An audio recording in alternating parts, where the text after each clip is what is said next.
Hello, welcome to our channel. In this video, we are going to learn how to represent root 9.3 on a number line with proof.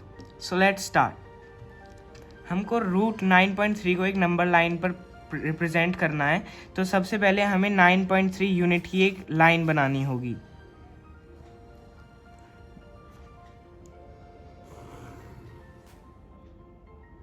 Nine 9.3 unit की line, मैंने यहाँ 1 unit 1 centimetre लिया है क्योंकि question में उन्होंने unit दिया नहीं है हमको। अब आपने जहाँ से इसको स्टार्ट करा उसको ए बोल लो, जहाँ पे एंड हुआ उसको बी नाम दे दो। अब हमें इस लाइन को एक और यूनिट एक्सटेंड करना है। मैंने 1 यूनिट 1 सेंटीमीटर लिया था, तो इसको 1 सेंटीमीटर और बढ़ा देना है।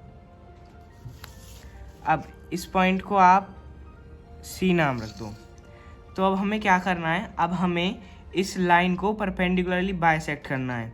परपेंडिकुलरली बाइसेक्ट करने के लिए हमें पहले कंपास की ज़रूरत होगी और कंपास की टिप को रखना है सी पॉइंट पर। अब हमें उसको आधे से ज़्यादा खोल लेना है। फिर हमें एक आर्क ऊपर की तरफ लगानी है और एक नीचे की तरफ। अब हमें यही चीज़ ए पॉइंट से करनी है। कंपास की टिप को ए पर रखकर आधे से ज़्यादा उसी लेंथ को आपको खोलना है जैसा वहाँ खोल रखा था। अब एक ऊपर आर्क बना लेनी है, एक आर्क नीचे बना लेनी है। अब हमें जहाँ पर ये दोनों इंटरसेक्ट हुई हैं उन पॉइंट्स को जोड़ लेना है। अब जहाँ पर ये इस लाइन को टच करती है वो इस लाइन का सेंटर होगा, उसको हम नाम दे देते हैं ओ।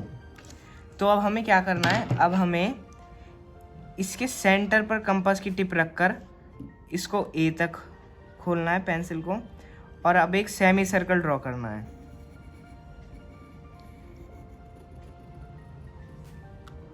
सेमी सर्कल ड्रॉ करने के बाद अब हमें बी पे एक परपेंडिकुलर बनाना है। वो आप डी से भी बना सकते हो, कंपास से भी बना सकते हो। मैं यहाँ पे डी से बना रहा हूँ। हमें उस लाइन को बस वहाँ तक लेके जाना है जहाँ तक वो इसको टच करे।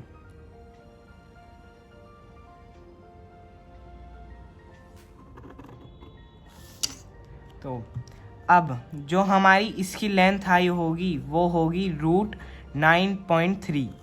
वो हम आगे वीडियो में प्रूफ जब बताएंगे तब देखेंगे कैसे आई थी। पहले हम इसको प्लॉट कर देते हैं। इसको प्लॉट करने के लिए कंपास की टिप को बी पर रखो, पेंसिल को जहाँ पे वो पॉइंट ख़त्म हुई है वहाँ पर, और एक आर्क लगा दो। और इसी लाइन को जो आपने पहले बनाई थी उसको थोड़ा सा एक्सटेंड कर दो इस बार।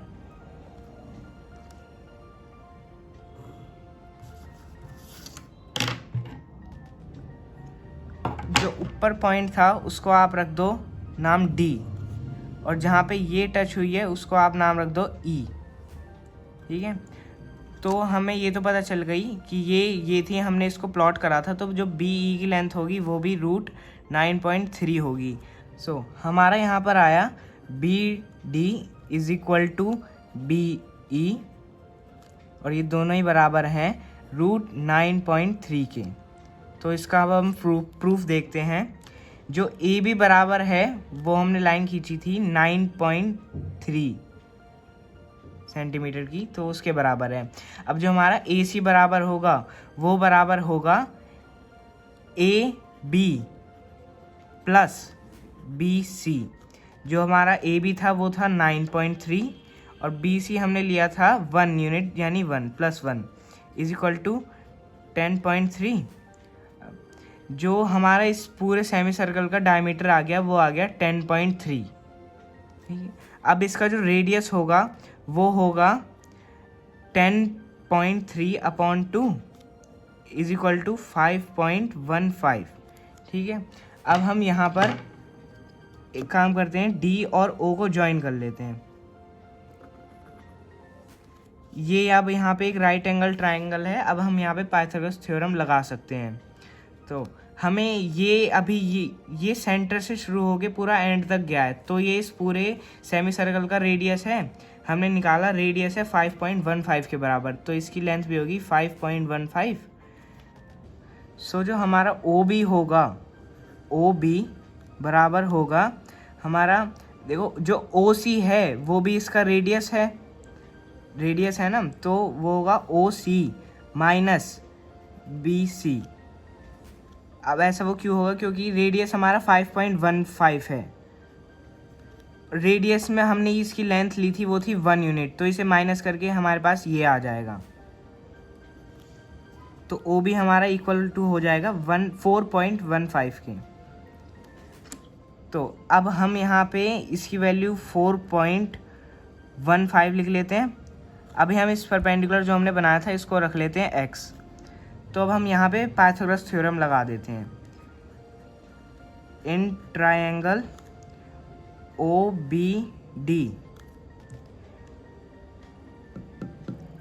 ओ D square is equal to O B square plus D B square is equal to, O B हमारे पास वैल्यू है 4.15 स्क्वायर, और डी बी की हमारे पास वैल्यू अभी नहीं है, वो x है, x स्क्वायर। और ओ डी की वैल्यू हमारे पास है 5.15 का स्क्वायर। ठीक है, तो अब हमें x की वैल्यू निकालनी है, तो हम इसको उस साइड पे ले जाते हैं। अब ये यहाँ प्लस पे है तो उस साइड में जाएगा तो माइनस पे जाएगा, तो आ जाएगा 5.15 का स्क्वायर माइनस 4.15 का square is equal to X का स्क्वायर। अब हमारे पास यहाँ पे एक आइडेंटिटी बन रही है, वो है A square minus B square की, ये पूरा बी ये पूरा ए।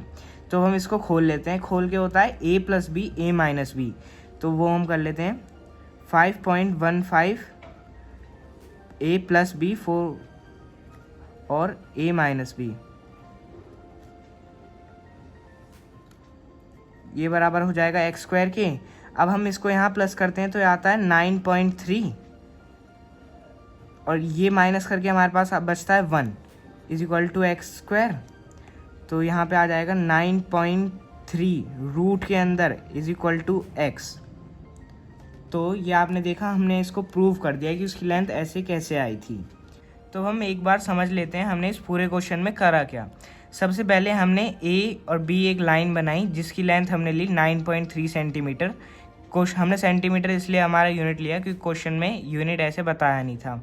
फिर हमने वहाँ को उसको 1 सेंटीमीटर और बढ़ा दिया, 1 यूनिट, उस पॉइंट को हमने नाम रख दिया सी। फिर हमने क्या करा, हमने यहाँ इस लाइन को परपेंडिकुलरली बाइसेक्ट करा, दोनों तरफ वो आर्क लगाई और हमने इसका सेंटर ढूंढ लिया। सेंटर ढूंढने के बाद हमने बी से एक परपेंडिकुलर ऊपर बनाया, उसका नाम रख दिया डी।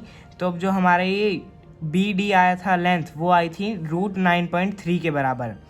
अब हमारी वो कैसे आई थी वो दोबारा देख लेते हैं एक बार। जो ए बी बराबर था वो था 9.3 के, तो जो ए सी बराबर हुआ था हमारा वो हुआ था A B plus B C, यानी कि 9.3 plus 1 is equal to 10.3 centimetre की। तो अब जो हमारा ये इस पूरे का डायमीटर है ए सी, तो जो रेडियस होगा वो होगा डायमीटर अपॉन 2। डायमीटर हमारा था 10/3, रेडियस होगा अपॉन 2 इज इक्वल टू 5.15। फिर हमने क्या करा, ओ और डी पॉइंट को ज्वाइन कर लिया आपस में, और ये रेडियस के बराबर है क्योंकि सेंटर से स्टार्ट हो गए वो सर्कल के पूरे एंड तक जा रहा है, तो हमने रेडियस की वैल्यू वहाँ पे रख दी। अब हमने ओ बी की वैल्यू निकाली, वो हमने निकाली कि ओ बी जो बराबर है वो ओ सी माइनस बी सी के है। तो जो ओ सी हमारा है 5.15, क्योंकि वो भी एक तरह से इसका एक रेडियस ही है, सेंटर पॉइंट से लेके पूरे एंड तक सर्कल के जा रहा है। बी सी की हमारी लेंथ थी 1 यूनिट, तो हमने -1 कर दिया। हमारा ओ बी की लेंथ आई 4.15। तो अब हमारा ये राइट एंगल ट्रायंगल बन गया था। तो अब हम यहाँ पे पाइथागोरस थ्योरम लगा सकते हैं। तो हमने लगाया Pythagoras theorem in triangle O B D. O D का स्क्वायर यानी हाइपोटेनियस का स्क्वायर बराबर है ओ बी बेस का square plus D B perpendicular का स्क्वायर। हमारा ओ डी बराबर था 5.15 के स्क्वायर के, और वो बराबर है 4.15 का स्क्वायर प्लस एक्स का स्क्वायर। अब हमें एक्स की वैल्यू चाहिए थी, तो उसके लिए हमने ये यहाँ इसके साथ प्लस में है 4.15, तो उधर इसको माइनस में ले गए, ये बराबर आ गया हमारे एक्स स्क्वायर के। तो अब हमारी यहाँ पे एक आइडेंटिटी बन रही है जो है A square minus B square की। A square minus B square की आइडेंटिटी होती है A plus B into A minus B. तो हमने वो यहाँ पे लिख लिया is equal to A square. अब इसे सॉल्व करने के बाद हमारा आया 9.3 इंटू 1 यानी 9.3 is equal to x square. तो एक्स बराबर होगा रूट 9.3 की। Thanks for watching. If you like the video press the like button, share it with your friends and hit the subscribe button.